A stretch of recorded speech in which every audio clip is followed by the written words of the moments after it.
Welcome to the Power Shift, Decolonising Development, the podcast series seeking to bring together thinkers, practitioners and activists to share ideas, inspire change and identify tools for practical action. I'm Professor Kate Bird, a socioeconomist and the director of the Development Hub.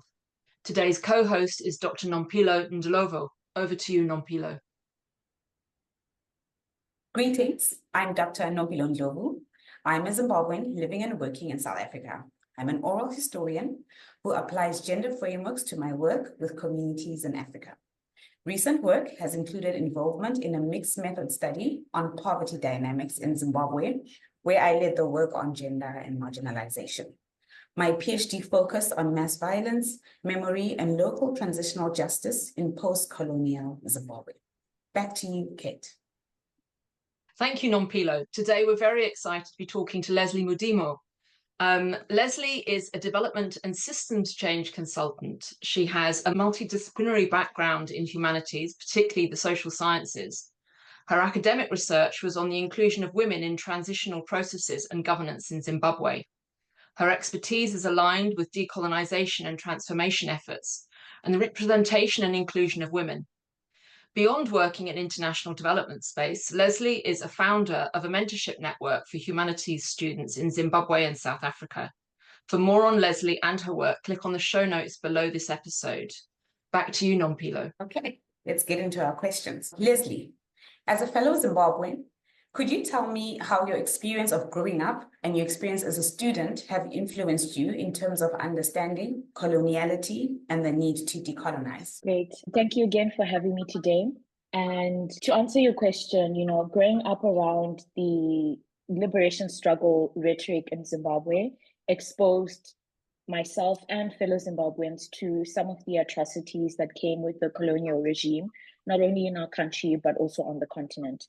And that almost created a foundation of understanding the ideas around coloniality and the need to decolonize.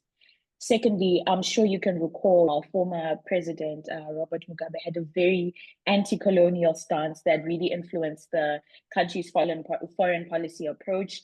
Examples include really in-your-face conversations with the British government, for example. So growing up around that really created an understanding of some of the atrocities of the colonial regime, and also kind of how the regime also tries to continue within independent states, through neo-colonial ties. So I think that created a foundation to sort of understanding the place of Zimbabwe in its colonial history and also in relation to other countries on the continent. And I would say that in school as well, as a student, I was a history student and I had exposure to African history. The high school I went to where I did my A-levels was one of the few schools in Zimbabwe that offered the African history curriculum at A-level, and that is the one that I did. And that African history, to this day, I'm so grateful for that opportunity because it really opened my eyes and expanded my knowledge on not only pre-colonial Africa, but also provided me an idea of what it is that colonialism had disrupted in terms of African-led development, and also understanding the similarities and difference, whether it's East Africa, Southern Africa, West Africa. And then I think because of that foundation, it motivated how I crafted my degree, because I still continued with history even in varsity. And when I moved to university, where I did my undergrad at University of Cape Town, I continued to study history in combination with politics and international relations. And that allowed me to also now start seeing the influence of neo-colonialism in global politics, in conflict, and even in things like international political economies. And I think because of that, as a student, I made an intentional effort to always do research on African countries. So a lot of my assignments, a lot of my coursework, I would always choose African case studies because I really wanted to expand my knowledge, especially on my continent. But I think that history created the foundation of my understanding of decolonization. All right. Okay, can we move on to the next question? As a student, and I remember this quite well because we're at UCT at the same time, you're an active student leader engaging with the Rhodes Must Fall and the Fees Must Fall movements from your perspective as an international student. Can you tell our audience a little bit about those experiences and how they framed your thinking about decolonization? Sure. This was a very interesting experience because what it highlighted for me was the difference in how the decolonization rhetoric had always been present for me as a Zimbabwean, and how it was so different within the South African context. And in participating within, the Rhodes Must Fall movement and Peace Must Fall, I had to exercise a lot of grace in understanding that apartheid was so recent for my peers. And a lot of the people that I was in the same stream with were the first generation of graduates in their families. And for them, the call for transformation was much deeper.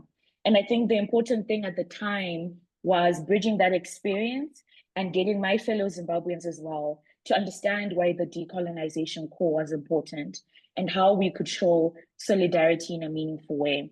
So at the time when those movements started, I was the vice president of the Zimbabwean Students Society. And part of our negotiated inclusion or participation within those movements involved ensuring that on a legal perspective, when it comes to immigration and all the legal frameworks that guide us being in the country as students, were protected. So I recall in 2016, we were engaging with the then Minister of Home Affairs, Melissu Gigaba, and we negotiated for Home Affairs to provide us waivers to cover any legalities around potentially deferring exams, potentially deferring the year. And once that area of anxiety for international students was catered for, it meant we were able to fully participate in the movement and really be there showing solidarity.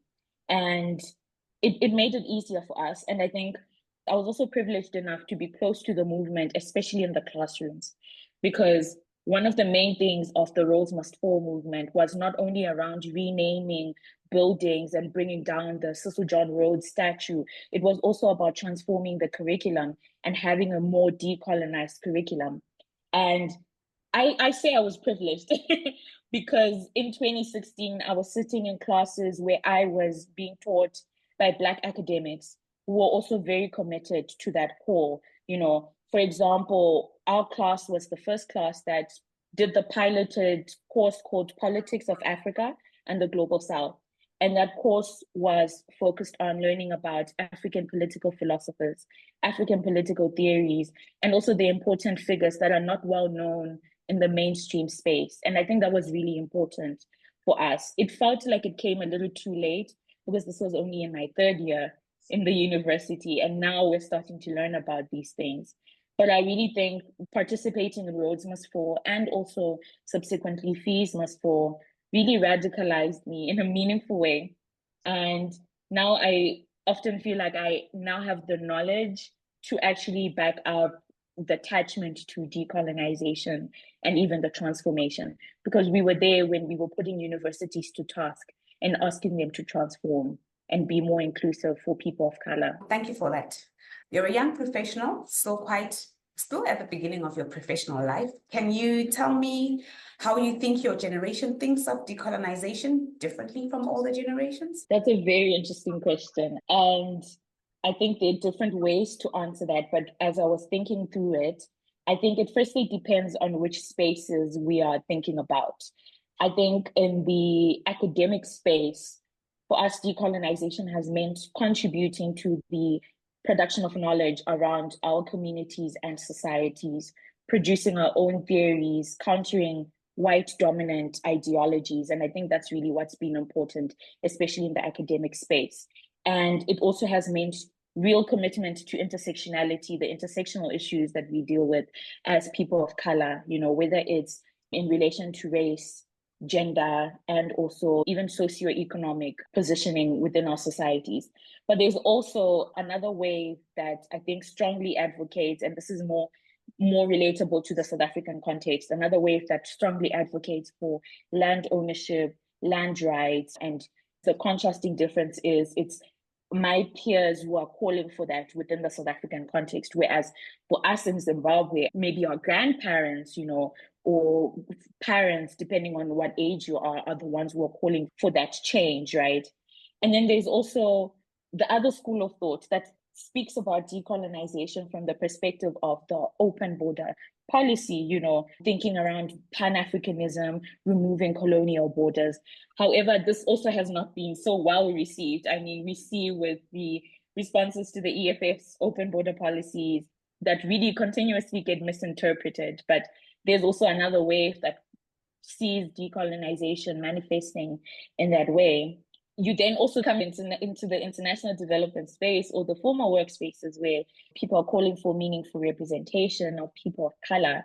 People are calling for intersectionality in even developing policies that affect, for example, same-sex couples, different dynamics and contexts.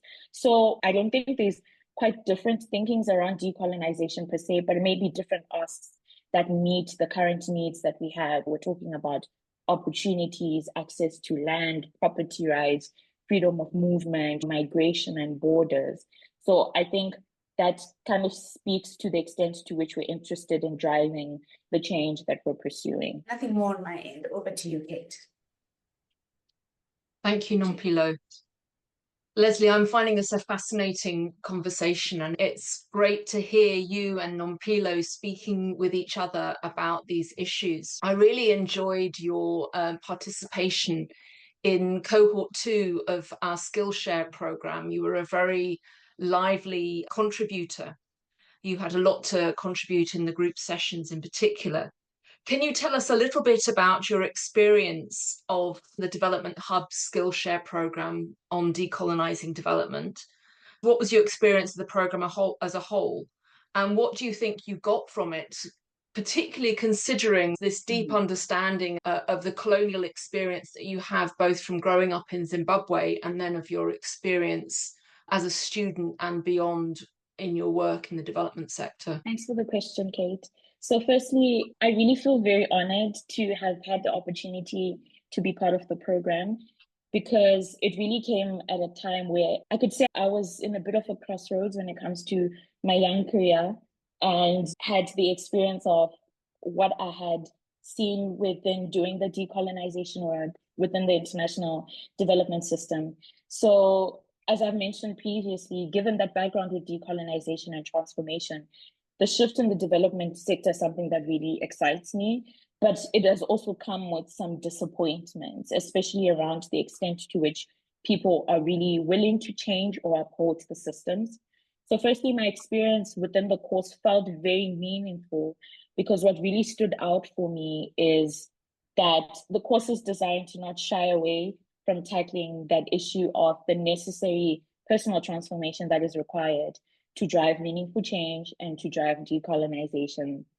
And because of that, it really allowed me to really think through some of the processes I've been a part of, and also realizing or checking myself as well. Willing am I to transform? How willing am I to let go of power in certain spaces where I do have the power?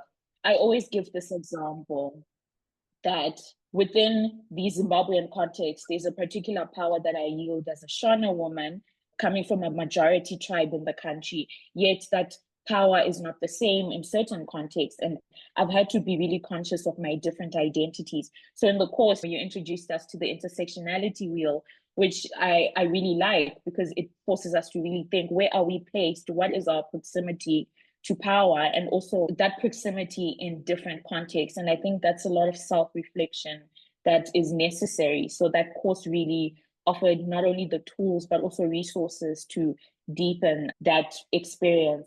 And in terms of even participation in the groups, I felt like I learned a lot from people's experiences. And I also found solace in seeing that the experiences I had encountered already trying to do this work were not isolated events. In fact, they were symptoms of a system that everyone else is experiencing. So it felt like community, like, wow, you've also experienced this in the different space you're in. I thought it was just me, you know. So I think what I got out of the program really was in understanding that, okay, these are similar experiences, which means that there's a systemic thing that needs to be addressed here. But also it really renewed my energy to develop not only my expertise, but also develop to contribute very meaningfully in decolonization in the development system. That's lovely to hear. I was speaking to another participant from Cohort 2 the other day, and they had actually found the course to be a healing experience for them because of just what you've said about feeling that they weren't alone in having experienced the racism and the microaggressions that they'd experienced working within the development sector. And I thought that was really lovely, actually, to hear that they'd had that positive experience. And I know that you've stayed in touch with some of the participants from the programme, and in fact that you're going to be speaking at an event for Light of the World very shortly. So that's lovely that you are supporting each other in your professional work going forward. So Leslie, the discourse around decolonising development is in danger of being captured or dominated by minority world actors. What is your vision for an Africa-centric form of development with majority world actors in the driving seat? I love that question because it really speaks to work that I was more recently doing, especially in the last year. So I think an Afrocentric development would look like majority world actors being the ones doing the development work on the ground, either as the project leads, project managers, and also working in collaboration with international stakeholders, but being in the driving seat. It would mean they are the ones designing the monitoring and evaluation frameworks, deciding the ideal indicators to track whatever projects that they're developing. And it would also mean being given the resources to achieve their work and also being trusted with those resources. I quite like the term trust-based philanthropy, which is a quite common term within the space, where it's about building trustful relationships from the philanthropies or the sources of funding and the people who do the work on the ground. And I think what the minority world has done is identify specific actors in the development space who they work with consistently. But unfortunately, this has resulted in the neglect of other actors who are also doing the work and getting meaningful results, even if it's in a niche community. But they know those communities very well because they are on the ground doing that work all the time. So then what then happens is those identified African development partners, the much larger organizations, have in some instances become gatekeepers and taken an almost authoritative role in how they engage with smaller organizations. And I think it has recreated the strange relationship that we have seen some international NGOs having with majority world organizations. So part of the issues that are then raised are that smaller organizations do not have the capacity in terms of even financial management, of larger resources, yet there are also unexplored opportunities for the bigger, more established organizations to have mutually beneficial relationships with those smaller organizations. So I think once we address that, we can really redefine an Afrocentric development. You know, I quite love the localization movement. And I think while it has been successful in some cases, I think the lessons that have been learned from trying to implement the localization framework can be useful in restructuring how Africa-centric development could look like. Thank you so much. That's really interesting. And I love the way that you've contextualized efforts to localize within that broader decolonization agenda and drive for Africa-centric development. Thank you for that. So thank you, Leslie, for coming onto the podcast and sharing your ideas with us today. To finish up, can you please identify a practical first step that our listeners and viewers can take in terms of contributing to decolonization and shifting power? Absolutely. So I think a practical first step would be to look inwardly and to really address personal capacity to be a contributor to meaningful change.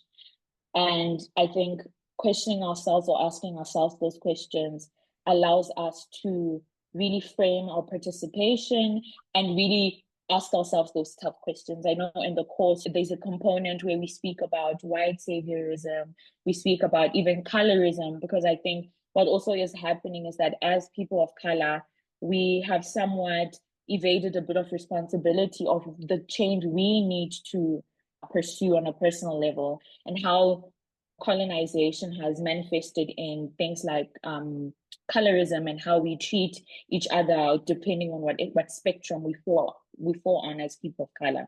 So that's the first step.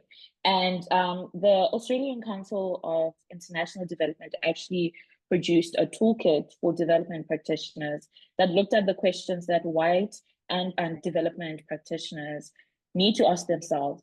And they offer some reflective questions at an individual, organizational, and systemic level. And I think this toolkit is something that's quite useful and can be used in different contexts and also contextualized further depending on where the organization is placed. Secondly, I think real commitment is needed from those in leadership in organizations. If there's no commitment or meaningful buy-in from them, whatever decolonization efforts are being steered by staff members or middle management are not going to be fruitful. So that buy-in is necessary. And that buy-in and commitment also is linked to leadership being included in the journey towards the personal transformation. And I think lastly, for organizations in the majority world, it is so important to put effort and the energy into building ecosystems that are mutually beneficial. I recently was doing some work where I was trying to map some of the organizations that are working on decolonization issues, especially on localization issues. And you'll find there's so many organizations in one space doing the same thing. And there's opportunities to collaborate, opportunities to work together and build an ecosystem. But I think for that to also meaningfully happen, there's an important need for majority world organizations to also tackle some of the issues that are related to why they compete for resources and see why there's more opportunity in actually working together as opposed to competing for the resources from the international community and wanting to be the only organization that's the go-to partner for the larger organizations. So I think those three key things would be quite useful as practical next steps. Thank you very much, Leslie. And we'll link to the document that you were referring to there in our show notes. So if you're interested in finding out more about that, please do look in the show notes. Nompilo, have you got any last words to share? None whatsoever. Only wonderful to see you growing in great and mighty ways, Leslie, and my best wishes. Thank you, Nompilo. And thank you, Leslie, from me as well. It's been great seeing you again and hearing about your work and your ideas and how you came to this point in your career as well. So thank you very much and goodbye from us.